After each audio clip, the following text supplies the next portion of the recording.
Hello my planner friends, welcome back to my channel. If you're new here, my name is Dia and I appreciate you stopping by. I know it's a little late, but I figured better late than never. I thought I would go ahead and do a flip through of my July planners. Currently, I am only using two planners. I'm using the Wonderland222 in the B6 size and a stalogy in the B6 size as well. And this one is my everything planner and this other one is my food and fitness tracker. So I'm gonna go ahead and start with my Wonderland planner. This cover is from Hand Stitch Leather Tea. I have several of her covers and they're all in the light tobacco color. I debated on getting this one in light tobacco, but I figured I already have 3 other ones in that color. So I thought I would try out the natural and I really love this. I can't wait to see how it ages. The dirt does show up on it a little bit more and it's a bit noisier than my light tobacco one. It sounds like a shoe, which really doesn't bother me, but if it bothers you, you might want to take that into consideration. There is a little part of me that wishes I purchased this in light tobacco because I think she can't get a hold of that leather anymore. Anyway, as you can see too, let me see if you can see. The dirt does show up a little bit more on the stitching too because it's a lighter stitching. I really don't mind. You can also see some of the scuffs that I'm starting to get. There's this imperfection down in the corner right here that I absolutely love. I have set aside my fountain pens for a little while and I'm currently using the Sarasa Grand and I have been loving these pens. I have this brown color, I have a yellow color, and I just ordered a green one to use in my finance tracker. I just keep it tucked in the front pocket here since I don't have a pen holder. And if you're curious, it does scratch and dent it up a little bit, but I like that. I like it to look used and worn. Okay. Let me open this up. I kind of miss seeing 6 months all together in the Hobonichi planner because it's just easier to get like a bigger view of how I've been doing with my habits. But I really like this too because it gives me plenty of space to write them in. And I just used a tumble brush to put dots on the days that I did complete my tasks. So that's July. I'm not gonna go over my goals pages, but I'm still learning how to use these. So I think I did mention it in one of my other videos. And as soon as I really figure out what I wanna do with these pages, I'll go ahead and share it with you. But for now, let's just go to the monthly page. I like to keep my monthly pages pretty simple and I mostly put things in here that are gonna take us out of the office. I just went ahead and wrote in the month myself and then I have some stickers here from Sterling Ink. I have this little hair color sticker that I made for myself a while ago and then I just pretty much write everything in. I used to try to make it look a little bit fancier, but this planner is a little bit smaller than my Hobonichi in the A5 size, so I just write it in now. It's a simple overview. I don't like it too cluttered. Sometimes I have a lot going on, so it's probably best that I just keep it simple. One of the things that I like a lot about this planner compared to the Hobonichi planner is that you have your month and then immediately following your month are the weeks. In the Hobonichi, you have all of your months in one section and then all of your weeks and then all of your days in another, and I think I kind of like this layout better. Since this planner doesn't start as early in the morning as my Hobonichi did, I just go ahead and in these top 3 lines right here, I put in what time I woke up and what kind of workout I do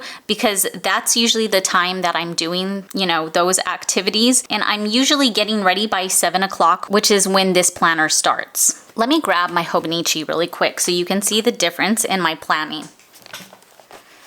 I made these stickers and I'll probably make them again for this planner next year because I do plan on using the Wonderland again. Okay, anyway, I wanted to show you the weekly pages.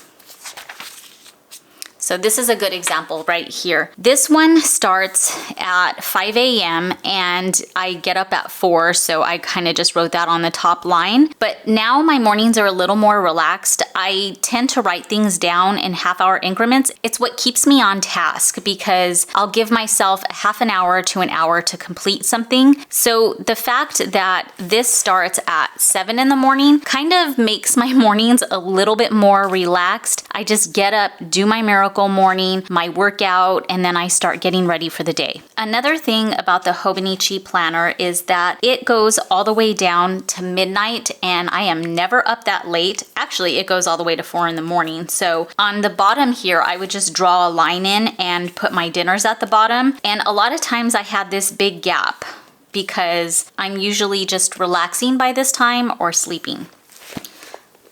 So in the Wonderland, it's kind of perfect because it ends at 12, and this is just a blank space down here that I write in what we had for dinner. I thought the Saturdays and Sundays sharing a column was going to be a problem for me, but I found that it's really nice not to track my days in half-hour increments on the weekends and just kind of go with the flow. So that's the first week. Week number 2, I do just kind of highlight some of the things that we did during the day.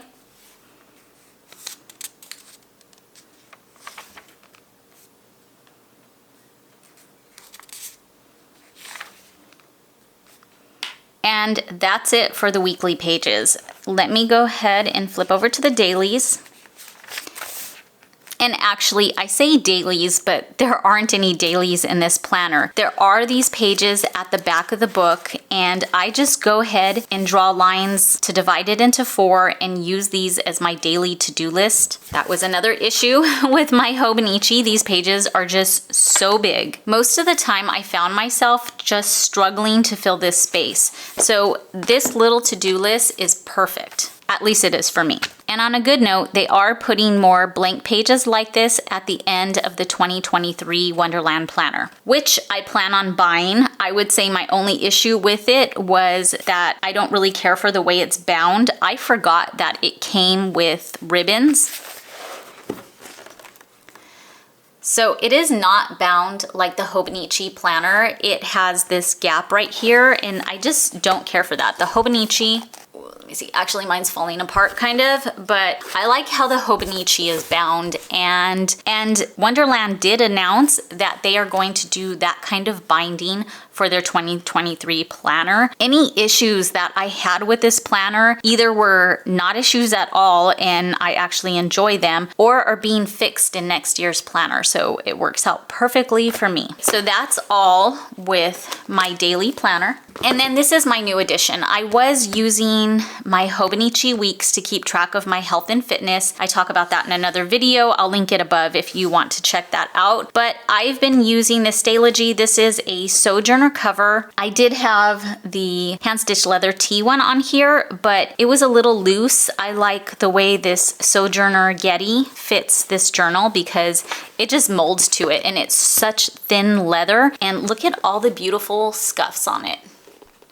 I think this planner cover is so gorgeous. Okay, well, if you follow me on Instagram, you'll know that I have been drawing in these pages. I was on the search for a better way to keep track of my food and fitness, and I found some layouts that I liked in planners that I found online, and then I just went ahead and drew it out myself. I've changed these a little, and I think I finally found a layout that I really enjoy. So I finally made it into a digital version, even though this is beautiful. I love the thin pages, and I actually like the ghosting, and I like to feel the texture of, the writing, but I just can't write these out every week. It takes way too much time. So I drew them out on Procreate and I printed them up. So here is the first one that I printed up. I haven't done any of the other pages yet. Part of my concern is that taping them in here is gonna make my planner way bulky. So I'm thinking about putting them together in like a spiral notebook or something, but then I won't be able to use this cover, and I really wanna use this cover, so I'm not sure what I'm gonna do yet, still trying to figure it out, but this is the other planner that I use every day. I almost forgot to mention something. These are my 2 paper planners. I am using an app called Sansama for my business, and I'll link a video to that up above or down in the description or something too, but this is more my personal planning and appointments and stuff. I have a lot more detailed stuff that I need to keep track of for my business, so I do that on Sansama. that is my review for July. It's been pretty simple. It's actually pretty awesome when planning is just that, a method of planning, and doesn't stress me out. As much as I loved the Hobonichi, it stressed me out a little bit. So really enjoying this planner, enjoying my new fitness journal, and I hope you guys found some ideas and inspiration from this video. If you liked it, I'd appreciate a thumbs up. If you want to see more from me, be sure to subscribe. And if you want to be notified whenever I post a new video, make sure you hit that notification bell, and I'll see you guys in the next video.